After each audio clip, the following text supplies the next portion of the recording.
Hello, hello, hello. You're tuning into another episode of The Wunderkind Show. Today's first topic, I'm having nightmares. Let me tell y'all something on this beautiful Sunday, right? Sunday evening. So I was sitting back. I was in church, praising the Lord. You already know how I get down. Hallelujah. But I was sitting there and something crossed my mind.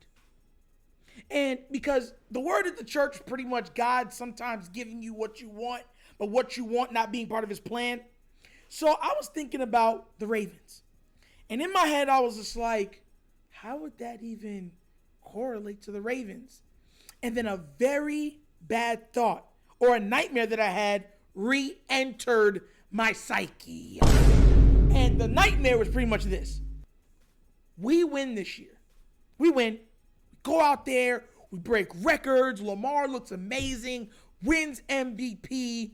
The defense is beautiful, absolutely Italian, extra Parmesan over the spaghetti, tasteful, right? And we go on to have an exceptional year with a Super Bowl victory and a Super Bowl MVP for our QB at the end. But with all good things, bad comes too. Because like somebody said in a movie, when you pray for rain, you got to expect the mud too. And you know what that mud would be? Todd Monken. And everyone's going to say, well, if Lamar won MVP, why would he be the mud? I'll tell you why. Because if Lamar wins MVP, humor me for a second.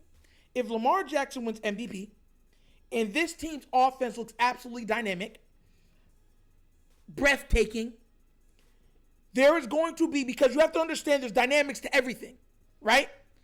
Teams are going to want Todd Monken. And what I mean by that also is the league and the media already do not like a Lamar, right? I'm going to show you how things correlate. So if Lamar goes out there and has an astounding, astute season, that's absolutely mind-boggling to some people that have done nothing but try to rain on his parade since him entering the league, they're going to be looking for every single reason why it's not Lamar and somebody else. You understand where I'm coming from? That means that Todd Monken is going to get all the adulation and even more of winning with Lamar. And for some people, winning in spite of Lamar. And what that's going to cause is going to cause a power struggle or a vacuum. Because teams are because as much as they say fans and media don't have any bearing on what they do, that's a lie.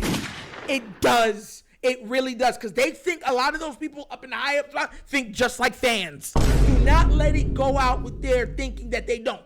Do not go out there thinking that these guys don't. Because they do. All right? So my mindset was, we could lose Monken to an AFC team. And everyone's just like, nah. Really? What if that AFC team promises them a boatload of money? What if that AFC team has another young ups or inspiring quarterback? What happens if that team has great weapons to boot? What happens if that team is not only going to pay him a lot, but make him the head coach and let him hire and do whatever he wants for the team, even having general managers to be able to be in their ear for players that he wants to draft personally? You think it's not possible? Seriously? Let's just say Nitro's being Nitro, right? Let's just say I'm tripping. You're going to try to tell me the San Diego Chargers missed the playoffs this year? That their head coach is not going to be straight out of the building? You think he's not going to be straight off the practice field? You think he's not going to be straight out of the games? Huh? He's going to be gone.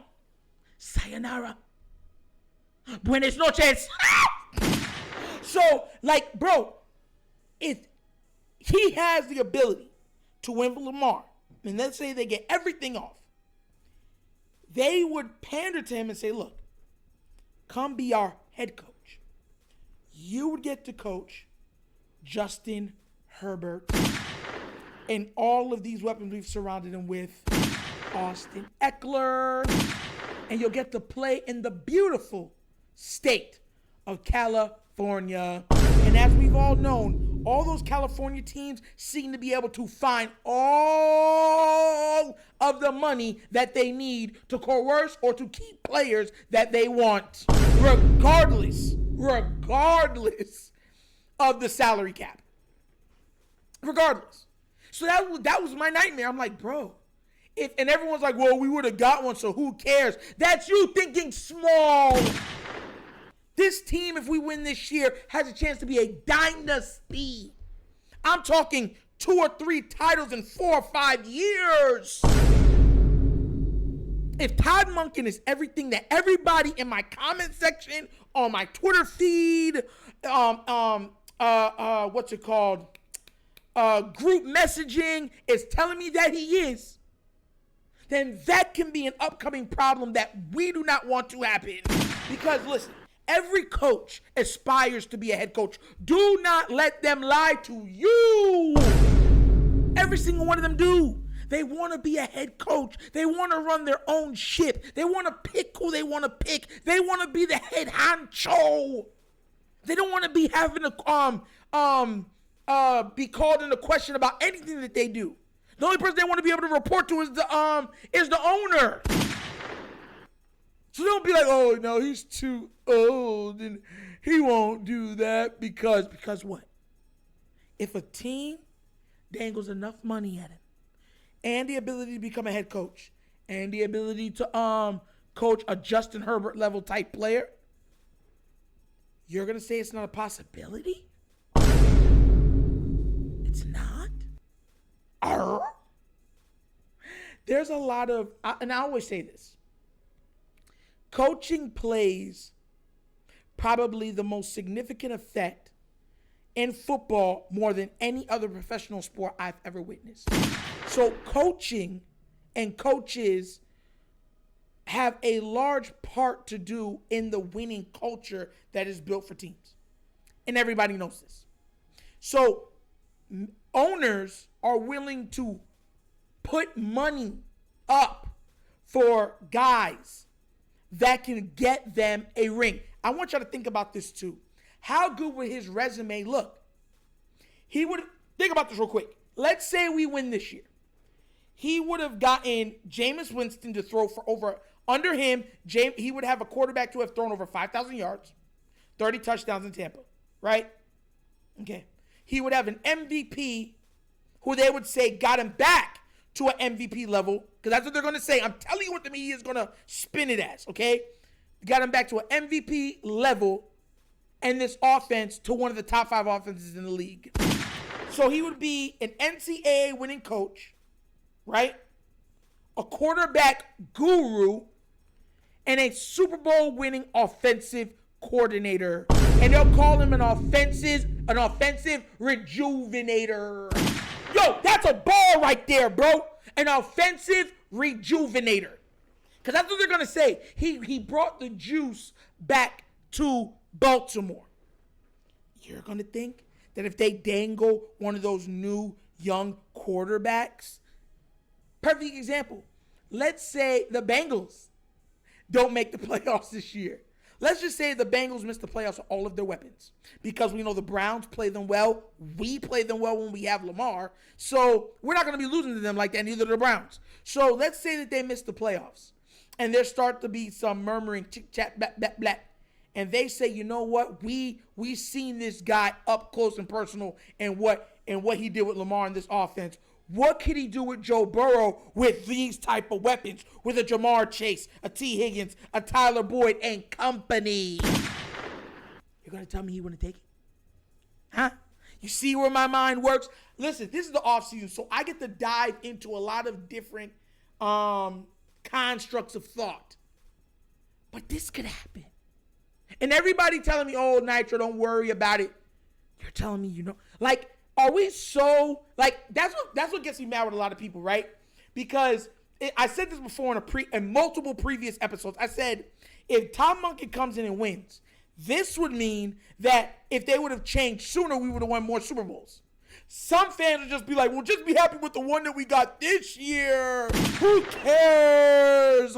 Stop complaining. Who complains when they win? You guys always want it your way.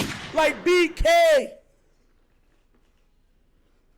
Whopper, whopper, whopper, whopper, whopper, whopper, whopper, whopper. At BK, have it your way. Food rules! And y'all know I'm not lying. That's exactly what the fan base would be saying. I'm telling you they would. So then it's like, we finally would find a coach that would mesh with someone like a Lamar. And I don't think that, because John Harbaugh's not going nowhere. Unless he tells them, unless he tells Monken, look, I'm going to retire. And if we win next year, I want to retire a winner. I want to go out with a win, like how Ray did, and probably have a statue of me somewhere in the building or outside of the building, at the stadium or inside the stadium. That's the only way I can see us keeping him. That's the only way I can see us keeping him. Or him staying. If all what I said happens. But what do you guys think? Is Nitro tripping once again?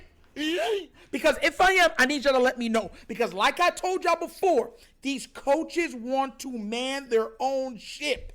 Nobody wants to be a passenger of the Titanic.